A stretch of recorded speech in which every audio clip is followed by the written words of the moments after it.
Good morning, everyone. While you finish put up the set, let me welcome all of you now to our first plenary speaker.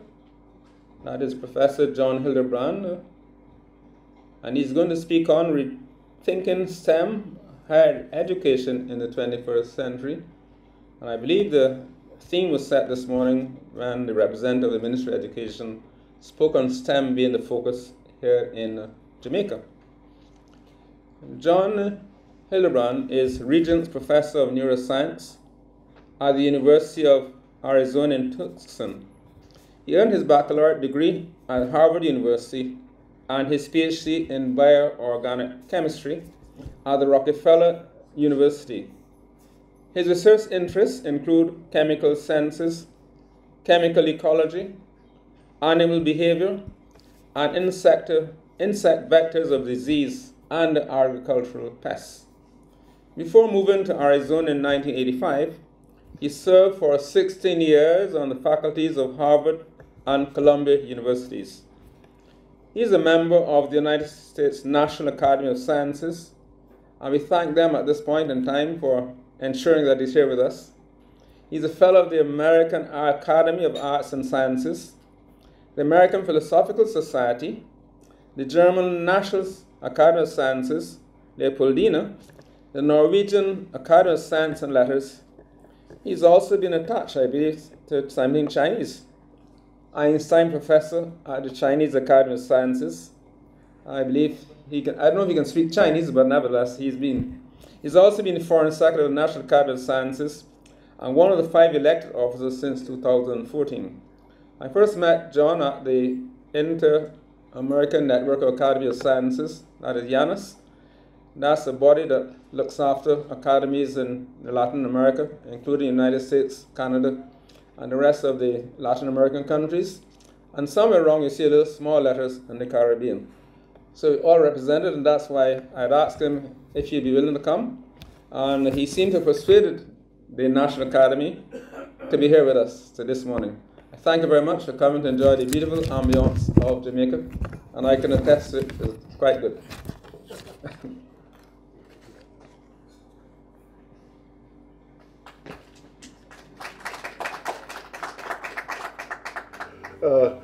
It's a great pleasure for me to be here. Winston and I chatted about the fact that I had never visited any place in the Caribbean except Puerto Rico, which I've done several times. And he said, well, we have to fix that. And I told him I'd love to do that sometime. And so he said, well, there's going to be a meeting of the Caribbean Academy of Sciences. How about that? Well, it's wonderful that that came to be. And I'm delighted that my academy supported my coming here to talk to you about something that's been on my mind a great deal and increasingly in recent years. At this stage of my career, I no longer have a lab, but I am thinking a lot about the future of our enterprise, and that's what I'm going to be talking about here. I want to acknowledge the fact that the keynote that we heard a few minutes ago was a beautiful warm-up act for my presentation. I think the issues that were raised in that presentation by Mr. Martin, these are points that I'm going to be stressing here. Let me get organized here. Now, I want to start by giving a few disclaimers. I'm going to be talking about STEM education, but I'm not a professional scholar of education. I'm a scientist, like many of you, but I care a great deal about what will happen to our students in the future as they face new challenges. And so I've been paying a lot of attention recently to how we teach and who our students are and what they are facing and will face in the future. And that'll be the theme of what I'm going to talk about here. Now, of necessity, my perspective is one from the United States. I am not an expert on education in the Caribbean, or for that matter, anywhere else in the world.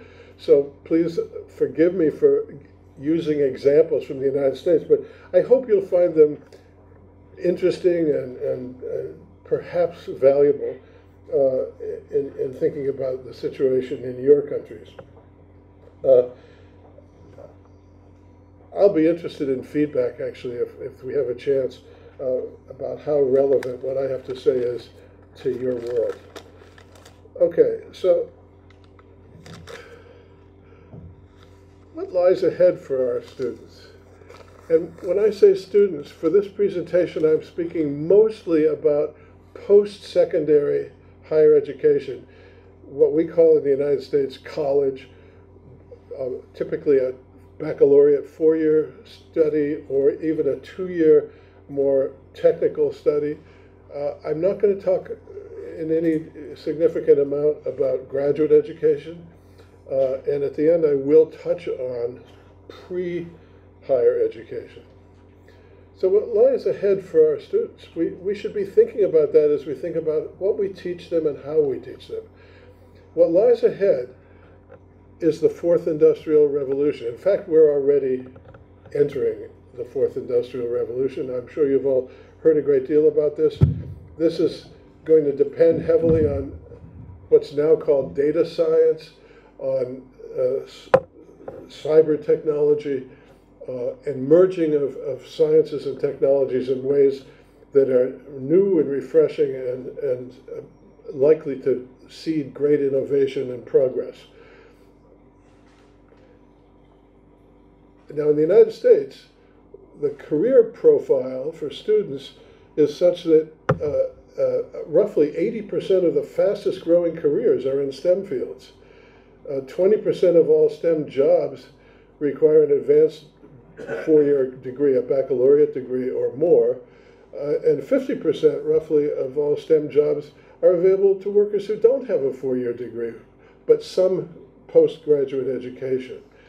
Now, about 12% of those jobs that don't require a higher degree are in the technical fields of installation, maintenance, and repair of instrumentation and equipment. STEM jobs for graduates from vocational schools and 2-year colleges, which are greatly proliferated in the United States, have a wage advance over those students from comparable education in other fields. So there's an incentive to be interested in STEM. And we'll be examining briefly in a few minutes how well those incentives work. Are students motivated? Now, this slide, which may be hard to see in the light here, talks about the priorities that people in industry and business are looking for in the people they want to hire. In particular, I'll single out that they're looking for people who are good at teamwork. Now think about your education. I see not many people who are as old as I am, but maybe nobody in the audience. But certainly when I was a student, there was no encouragement whatsoever to work in teams. And in fact, it was quite the opposite. I remember in my physical chemistry course, the professor told us the first day that if we were caught collaborating with any other student on our homework, we'd fail the course. So the incentives in the last century were to be a solo individual worker, to be specialized in your field. Now employers, especially in industry, want people who are nimble, flexible, and good at working in teams. Education to prepare students for STEM careers involves a number of important areas, anticipating what will come in the future. How to educate yourself, how to continue the educational process. A strong sense of curiosity and motivation to discover and invent. Good team working ability. Some leadership skills. Discipline to do what's needed on the job. And so forth. Enthusiasm. Often people talk about the fact that some of us are too enthusiastic. I don't think you can be too enthusiastic. I think we want to be enthusiastic about what we do, and we want our students to inherit that enthusiasm. And you can't see this probably, but what this says is you'll need a variety of skills to prepare you for the jobs that don't even exist today. That's what students face. And they have to learn to think outside the bowl. You can't see this maybe, but a little fish is jumping out of the fishbowl. So about jobs in academia? That was what people in business and industry are looking for. The picture in academia, at least in the United States, is complicated right now.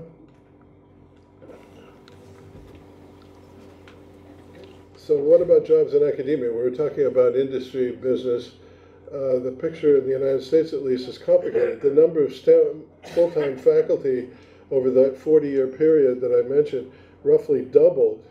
The number of STEM doctorates employed in academia roughly tripled. Now that tells you that they aren't all faculty. The number of other full-time positions in STEM for STEM doctorates rose sixfold.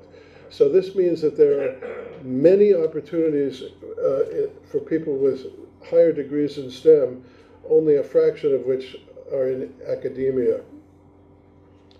And in fact, it should be noted that in the United States, the percentage of PhD level STEM jobs for full-time faculty is steadily declining as a percentage of the total pool.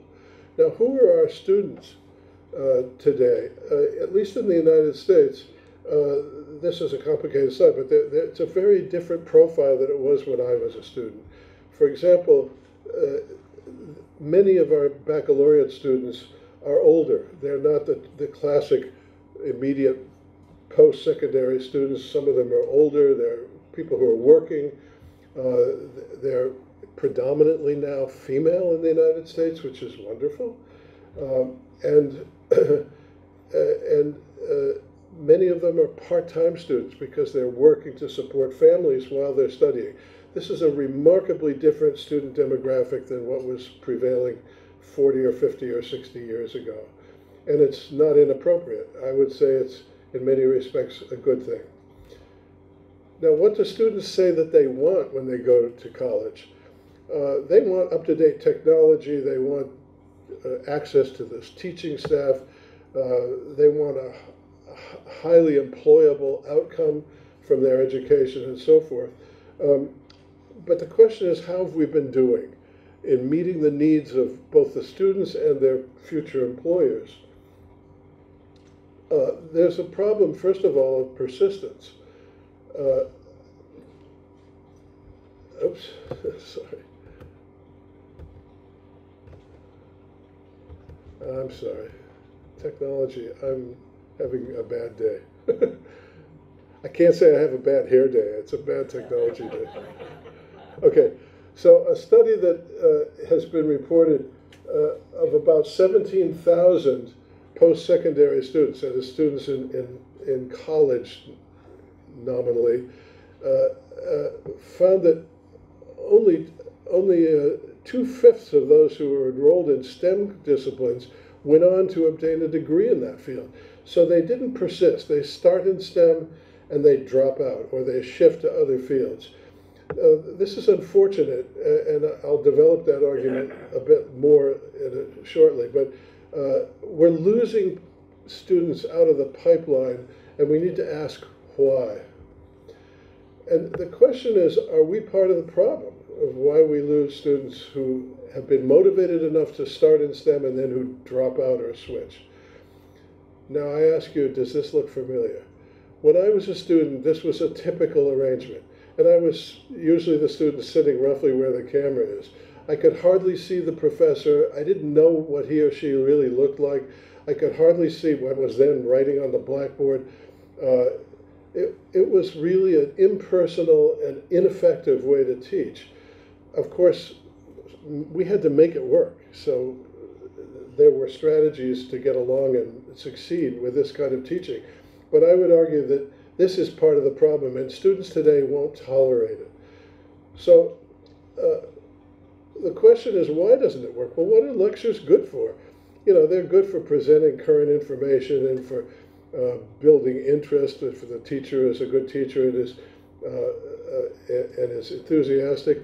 But lectures are not good for many of the things we really need now, like engaging the students and developing their skills and stimulating higher order thinking and fostering active learning. Lectures don't do any of that. And we can go further and say that in the well-known learning pyramid, the least effective thing we can do to help learners is to lecture to them. Reading is slightly better, audiovisual is a bit better, and so forth. The best thing is to use what you've learned to teach others or to apply it. In other words, to be active in making use of what you've learned. And we can modulate that by various strategies that even strengthen it further. Well, what I'm here to talk about is that there's a new paradigm ahead. In fact, the new paradigm is really unfolding as I speak. And I'll give you an example in a moment. What we need is more STEM degrees at all levels, not just PhDs, but even 2-year technical degrees, 4-year college degrees, master's degrees, and so forth, speaking in terms of United States degrees. Because, as I've said, the STEM occupations are projected to grow. There are projected to be at least 1 million more STEM professionals will be needed. But fewer than 40% of STEM freshmen, first-year students in college, graduate with a STEM degree because of that hemorrhaging from the pipeline that I talked about. And in the end, only a small fraction of bachelor's degrees are awarded in STEM fields. This is not a way to meet the challenge of the needs of the future for innovation, for progress, for meeting the challenges of the fourth industrial revolution. So what's the solution? My colleagues and I, and many others believe that what's needed is active learning to improve retention of information and critical thinking skills, and to engage students in a way that passive learning or attempts at learning in a lecture format fail to do. And we believe that this active learning strategy not only causes more to stick with the student, but also increases persistence, encourages interest, and fuels enthusiasm. We need to provide faculty with professional development in order to learn how to use active learning, active teaching practices, and take advantage of active learning strategies. Most of us don't know how to do this. And I'll be giving you a very specific case study shortly to show how this can be achieved. Well, in other words, what I've been building up to is that we no longer need much of this. What we need is more of this. Students working together actively as an important, key, principal component of the learning experience. Now, active learning has a great history. It just hasn't been applied very much until recent years. Certainly not much at all until the 21st century. It's based on the notion that what I hear, I'm going to forget. Lectures don't work very well. What I see, I may remember imperfectly, but what I do, I understand and remember. I just want to point out that about 50% of what we see and hear, we remember, we learn. This is based on educational scholarship. But about 90% of what we do, how we apply what we've learned, that sticks. So again, it's an argument based on evidence for active learning. Now, research on learning has taught us a lot that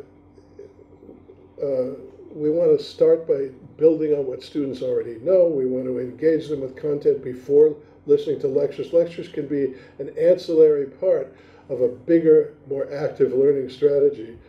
We want to apply knowledge rather than just remember it. We want to collaborate with peers and learn how to be a team player and use problem-solving skills in groups. We want to identify what's wrong with our own thinking, our own understanding, identify the flaws of what we think we know. We want to learn how to revise our understanding based on that understanding and on feedback. And we want to embrace rather than avoid challenges. All of that is a goal of modern active learning. Now, you may ask, well, how do we know that it really matters? How do we know that it works? Well, there are studies that are very persuasive. One of them by Carl Wyman, who is a Nobel laureate in physics who decided to make the rest of his career focused in this area. He's shown that active learning strategies significantly reduce failure rates of students in STEM courses, and that they do better on conceptual testing if they've been learning through active teaching strategies. These are just simple graphics to summarize much more rigorous quantitative data in his publication. He's a strong proponent of active learning, and in STEM, you might want to look him up on the web and learn more about what he's doing. Now, there are many techniques that can be used in a continuum from starting with the very most basic things that we can do. For example, just writing a one-page summary of what one has heard in a lecture. That's something active, and it's clear from evidence that that little gesture of active exercise helps learning. But then there are other things you can do. You can work in groups. There's a strategy for big lecture halls where you can make it more active by using the so-called think, pair, share. This is where two students talk to each other about what they think they've just learned. And once they come to an agreement on what they think they've learned, they then share that with the greater group. And then the greater group comes to a consensus about what really was learned. This can actually work pretty well. We've done it in our universities in lectures of up to 350 students. So instead of sitting there like empty vessels waiting for a professor to pour information into them, the students do actually do something in class time after brief bits of lecturing to exercise what they've learned and to try to modulate their understanding of it. Of course, it gets even better when students have a chance to do hands-on use of technology. A great example is even at the very earliest undergraduate stages to get students in the lab to do research. And that comes to the top of this line where we get to more complex versions of active learning, including experiential learning. That is, teaching others or practicing skills in the lab and that sort of thing. So there's a lot we can do. Now I want to focus now on a case in point. This is what's being done in my university just over the last 5 years. And I think you'll see that it's quite a dramatic example of what we can accomplish. This is called the University of Arizona Undergraduate STEM Education Project. And I want to say right up front that what makes this work from the very beginning is that it's what is called a coalition of the willing. In the beginning, only 2 or 3 professors out of more than 1,500 in my university really wanted to do something different from what they've always been doing. So those 2 or 3 started, and I'll tell you about one of them in a moment. And others watched what happened. And so immediately, after 1 semester of piloting this with just a couple of willing faculty, what did I do? Others wanted to join in. And now the impediment for us is how do we provide opportunities for all the faculty who want to do this? So it's a coalition of the willing. Nobody told any faculty member they had to do this. Those who want to keep lecturing to a large horde of students can do that. But this has gone viral at our university because it works. It involves improved teaching techniques based on the kinds of things that I've been talking about. Small group work in class time. Frequent low-stakes quizzes. We use this a lot.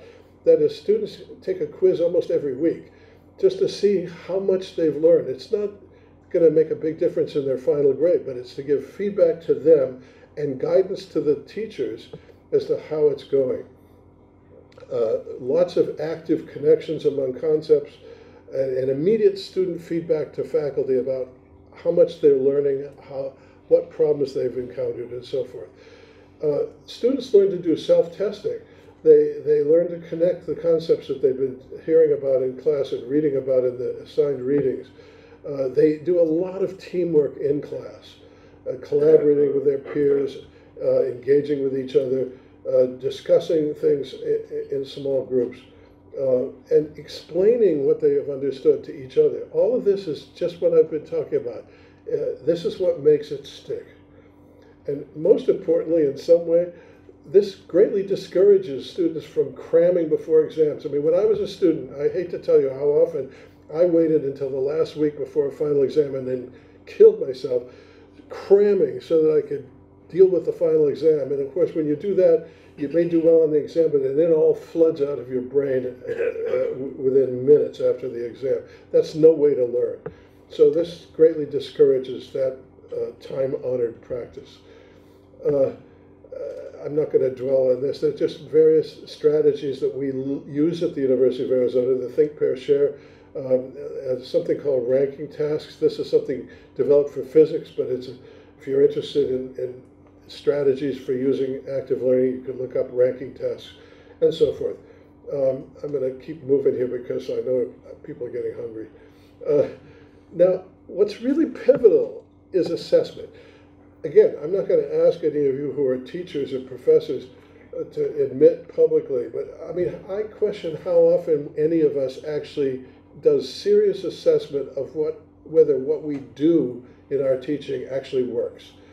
I have to confess that in almost 50 years of teaching, I never did anything more to assess the effectiveness of what I did other than to look at the results of final exams. That is not real assessment. I think we need to move into a new frame of mind, which is serious assessment, professional level assessment, to find out what works and what doesn't. And so with our program at the University of Arizona, the faculty at the outset determine what the student learning outcomes will be for every academic program, every course. The faculty map the outcomes onto specific courses in the program and separate and aside from course grading, the traditional grading, the faculty assess what students are learning. And that's much more feasible in the active learning context that I'll be showing you. And they discuss findings with all the program faculty. So the faculty collaborate. Those teaching different courses or many sections of the same course, they actually interact with each other and collaborate and compare notes about outcomes through assessment efforts. And then keep fine-tuning the curriculum, the individual courses, the individual lectures, the whole curriculum to improve student learning. So there's a kind of a loop here that we can describe. I won't waste time describing that. But it's a never-ending process of assessing student progress and understanding and adjusting what we do to make it work better. Now, I want to show you a couple outcomes that we have just in the first 4 years, actually, of our undergraduate STEM education project. First of all, it's really interesting if you compare, this is in the traditional versus reformed introductory physics course. So a lot of students take physics. This is calculus-based physics. In the traditional course, if you look at what students are doing in a lecture, a physics lecture, almost 70% of the time they're sitting there listening. Now, I've already shown you that what you hear, you don't remember. You don't necessarily understand. They may be taking notes, but today's students are more likely to be looking at their cell phones. That's a huge problem, distraction in the classroom. What's the professor doing in the traditional course? Well, about almost 50% of the time, she or he is lecturing. So talking at the students who are looking at their cell phones or sleeping, it doesn't work. But now look what the picture looks like for the reformed active learning course. The same course content, the same final exam, everything the same except the way it's taught. In this case, the students now, only a third of the time they're listening. That's because lecturing at the students is greatly reduced. As you can see here, the professor spends only about 10% of the time in class talking at the students. That's one example. My favorite example is actually the first success we had, which was in introductory chemistry. We have a course called Chem 101. This is introductory chemistry that's taken by pre-meds, by pre-chemical sciences students, by just about everybody in STEM, engineers, hundreds, thousands of students take chemistry.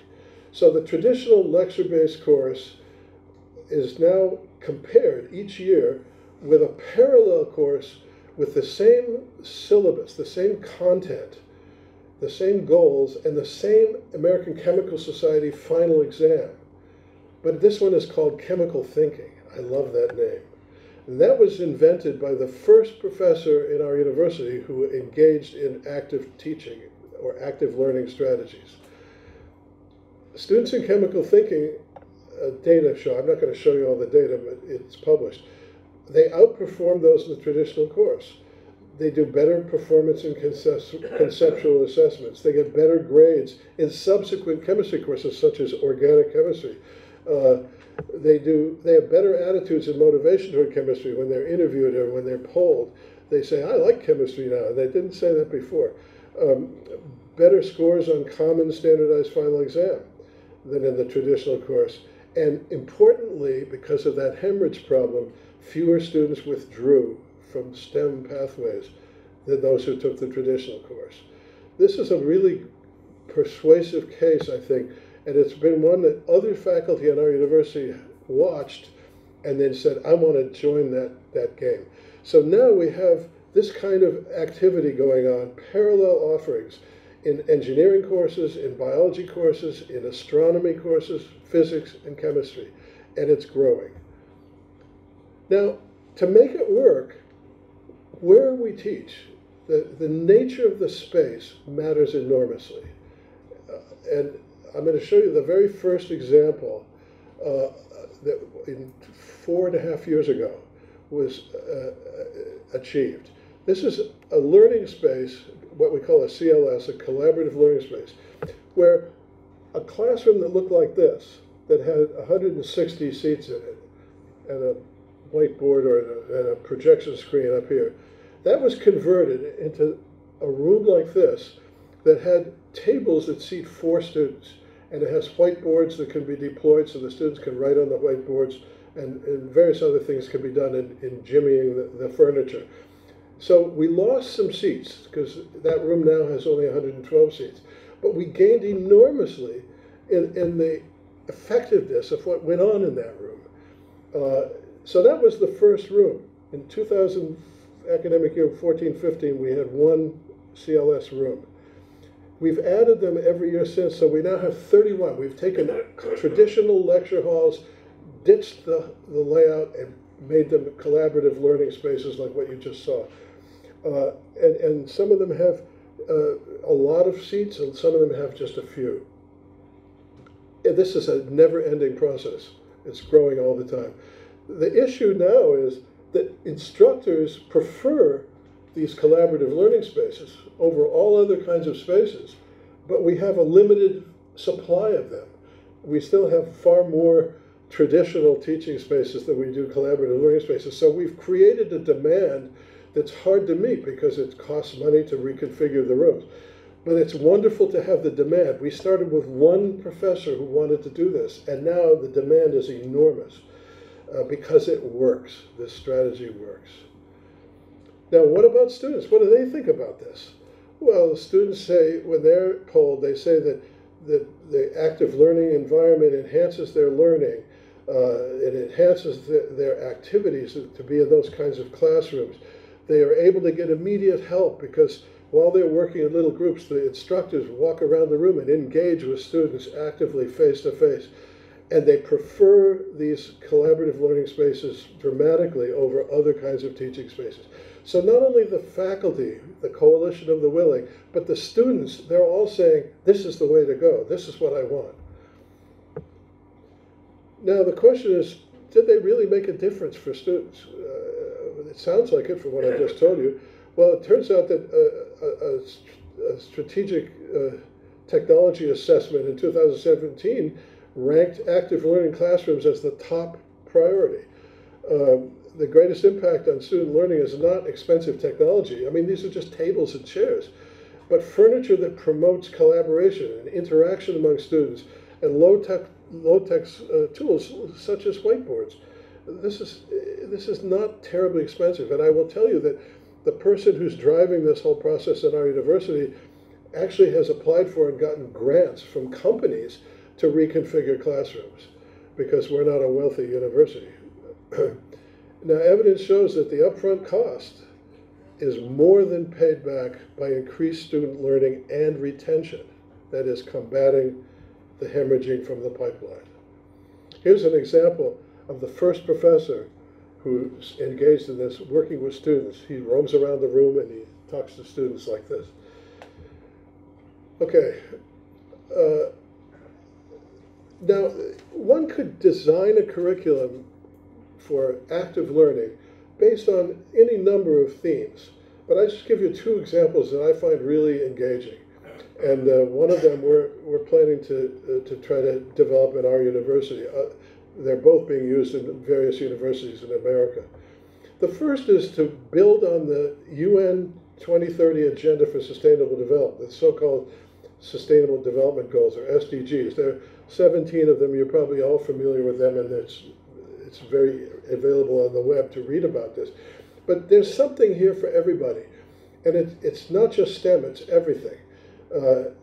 You could build a curriculum around one or a few or all of these Sustainable Development Goals. And students would therefore not only learn actively in technical skills, but they'd also learn to think outside the box, to think about interactions with other areas.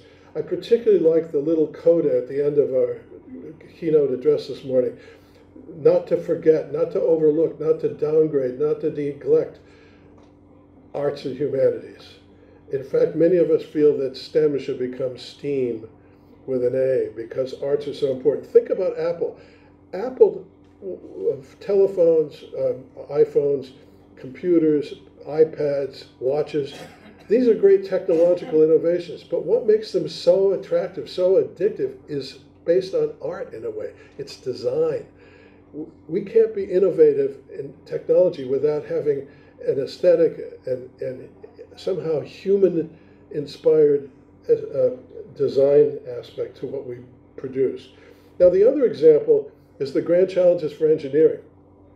The National Academy of Engineering developed these Grand Challenges, and again, if you read them right, there's something there for everybody. There are many websites about this, so I'm not going to dwell on it. But the Grand Challenges for Engineering are a way of thinking about what the planet needs to be sustainable, but also for human life to be sustained and enjoyable. They actually use that word, or joyful. Wonderful that engineers want a world where people live enjoyable lives. And partnered with this is a very exciting thing, I think, called the Grand Challenges for Engineering Scholars Program, which is spreading now to many institutions. And this is really innovative because unlike almost any other curricular reform, this one doesn't tell you what your content should be. It doesn't tell you what the curriculum should be. It doesn't give you a syllabus you have to follow to be accredited or whatever. This just says we have 5 student competencies that we want to achieve. It's up to you and your institution to figure out how your curriculum should be configured to generate those 5 competencies. I mean, what a wonderful idea. I've never heard of anything like that before myself. All we have to do is think about how to get, in our context, in our institution, with our resources, with our faculty, with our students, to 5 competencies. The first is a research or creative competency. This is where mentored solutions or project experience in a grand challenges like topic. So students work on one of these topics with guidance, and they learn what research is about, what innovation is about. The second is multidisciplinary competency. That is to learn to understand multidisciplinarity through actual experience with it, bringing together different points of view, different skills, different technologies. The third is business and entrepreneurship. Now, those of us in pure science don't often think about this, but don't forget, we're quickly immersed in the 4th Industrial Revolution. The ivory tower is gone. We have to think about why we're doing what we're doing. And developing something useful to society is important. Multicultural understanding. And this is engineers now who have said, we really have, as one of the 5 competencies we want to achieve is multicultural understanding. That is something that can be adjust for the intended culture. So it could be different in the Caribbean than it is in Northern Europe. But nevertheless, every part of the world is multicultural, and we should be engaging with that notion. And finally, social consciousness. Again, I think it's striking that engineers have said that at least two of these competencies are not about STEM per se. They're about human interactions and human understanding. So social consciousness, I'm sorry, I don't know what I'm doing wrong here. And that is how to serve people in society. So even a pure basic scientist should be thinking about how what we do will be important for the future sustainability of the world and for the welfare of the people and the societies that they comprise. Okay, now a word about resources. The academy I come from, the National Academy of Sciences, is one of 3 academies all under the same umbrella in the United States, as you probably know. The National Academy of Sciences, the National Academy of Engineering, and the National Academy of Medicine. And together they have a very large working research branch called the National Academies of Sciences, Engineering, and Medicine. This used to be called the National Research Council. It's a little confusing, the name changed a few years ago. Now, NASEM is where we use our convening power. We convene more than 6,000 experts and leaders every year for committees, workshops, roundtables, and so forth. And they are meant to provide informed advice on major challenges facing the nation and the world. And the goal is to help shape sound policies, inform public opinion, and advance sciences, engineering, and medicine. Now, that's what our academies were created to do in the United States. It was not created as an honorific society. It was created as a working academy to advise the nation. And that's still our principal purpose.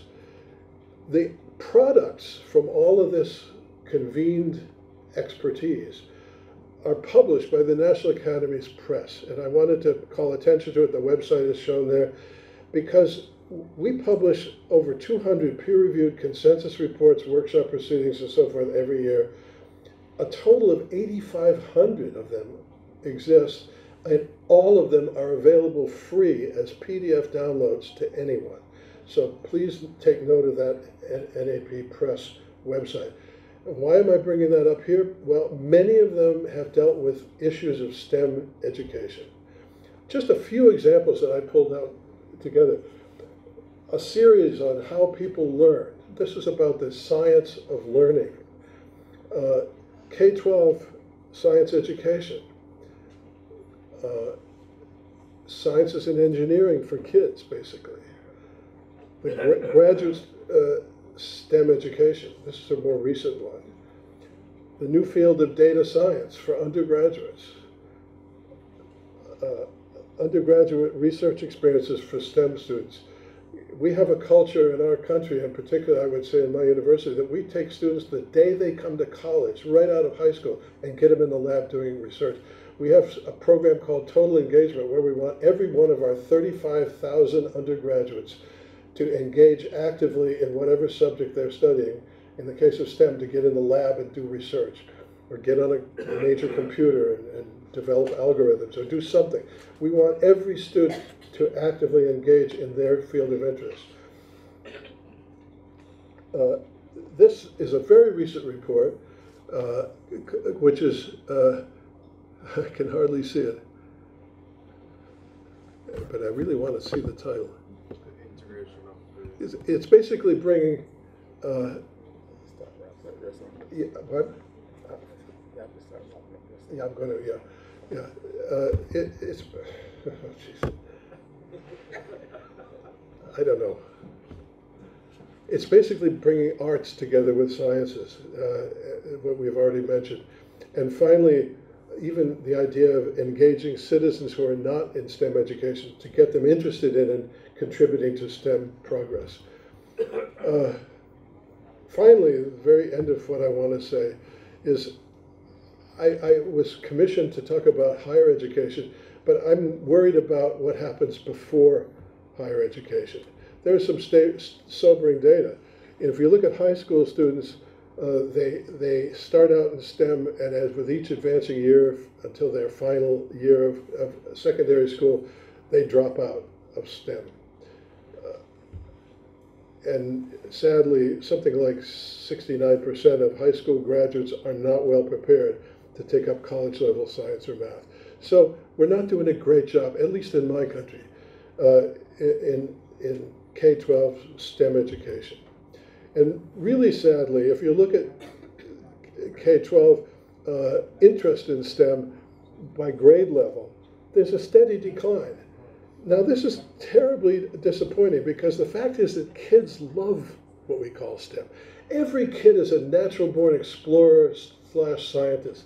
Kids can't get enough of it. They want to find out what's out there. They want to look under every rock. They want to taste everything that they encounter.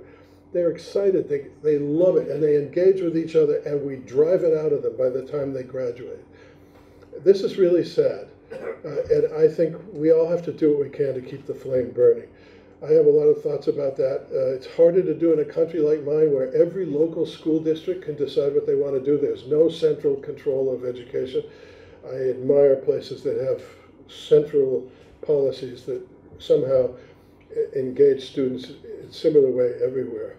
And finally, very close to my heart is the whole issue of STEM general education. That is, for students, no matter what they're studying in college, maybe they're business students, maybe they're English literature, or maybe they're Spanish history, but for all students, I want them to have some STEM general education, what we call general education. That is, that every citizen needs to know what science is, what engineering is, how it's done, in a simple-minded way, and to appreciate the importance of those pursuits, just to be informed citizens and to behave accordingly. And now, a shameless promotion here.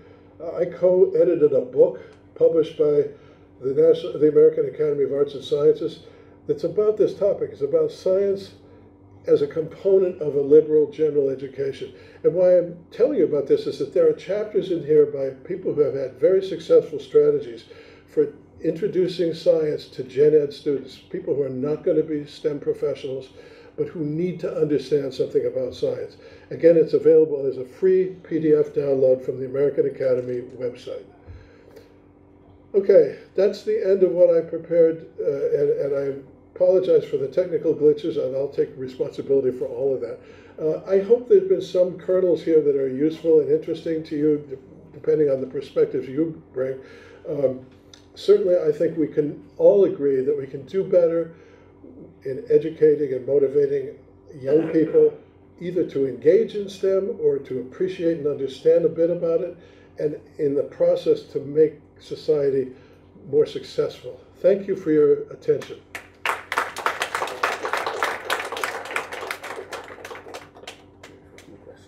Yeah, sure. Okay.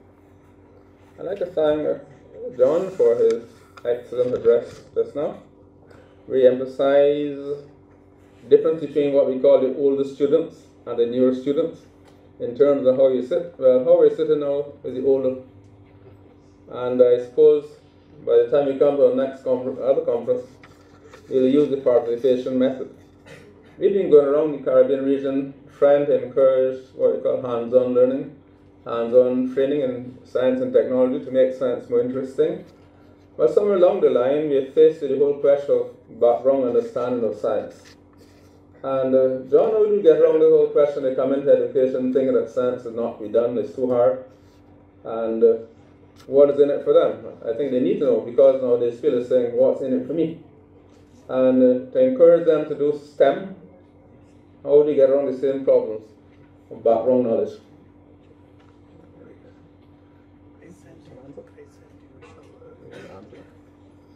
How do you get around the whole question with the kind of science with the background knowledge, thinking that science is too hard, too difficult?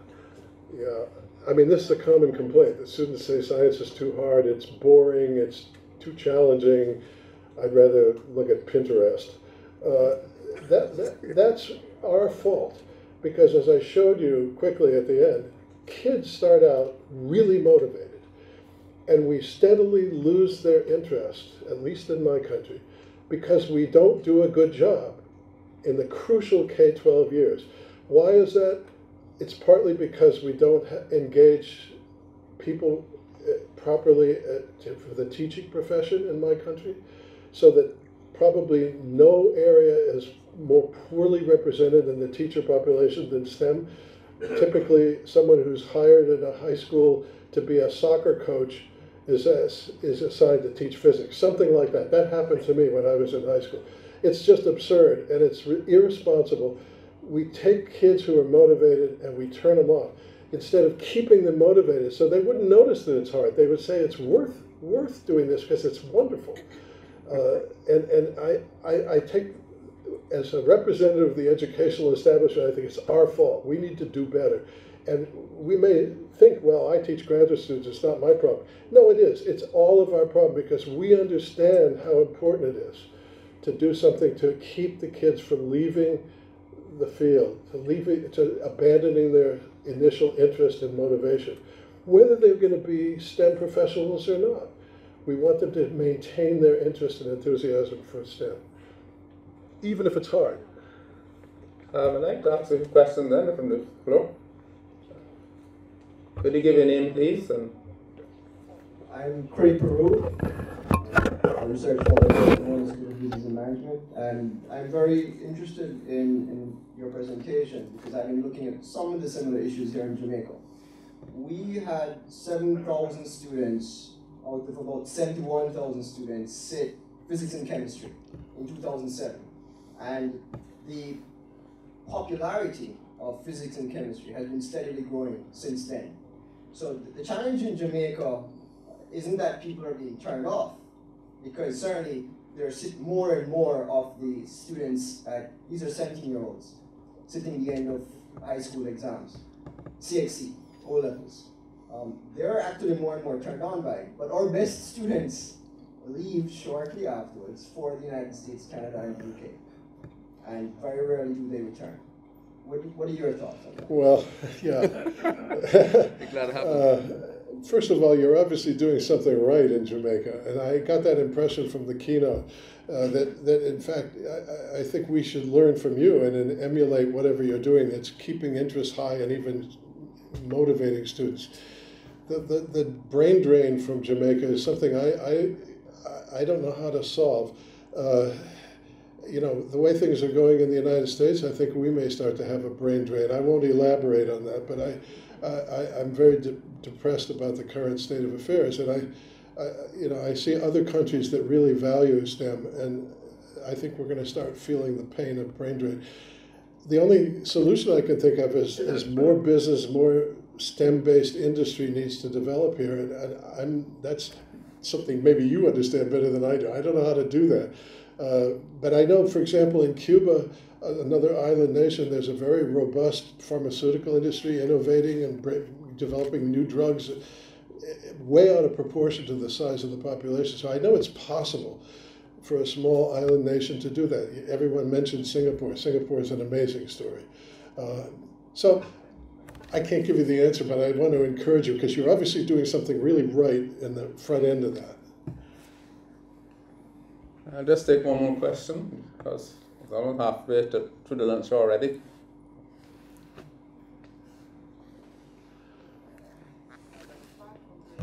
Oh, I can't hear you.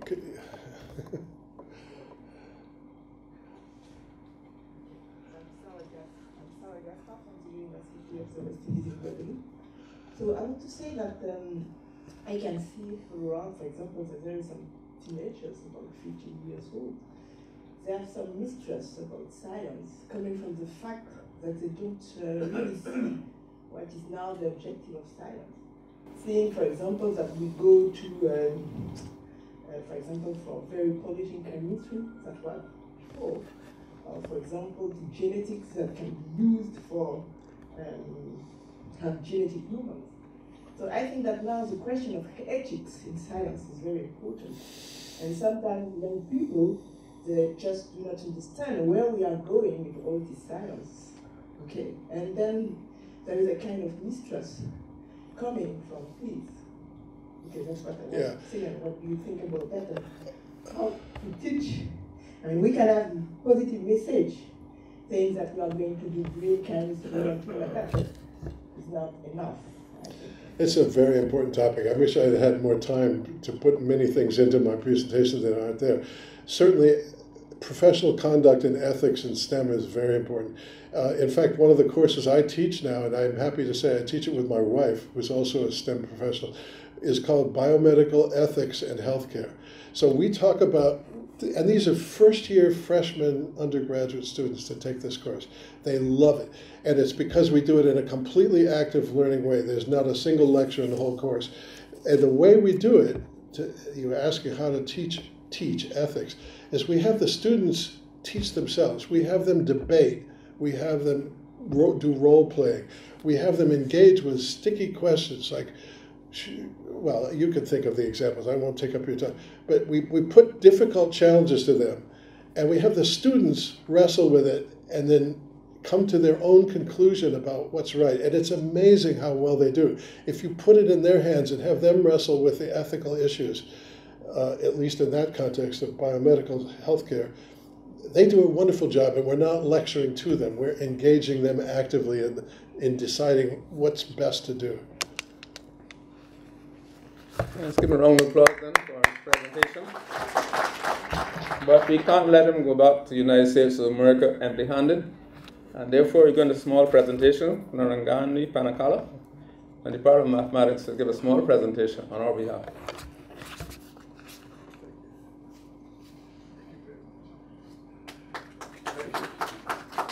Thank you very much, and please convey express our thanks to the Academy when we return to the United States of America. Thank you very much. I believe it's now lunchtime, I would imagine, so we're half an hour late, but we'll see how we can make it during the rest of the day. Thank you very much.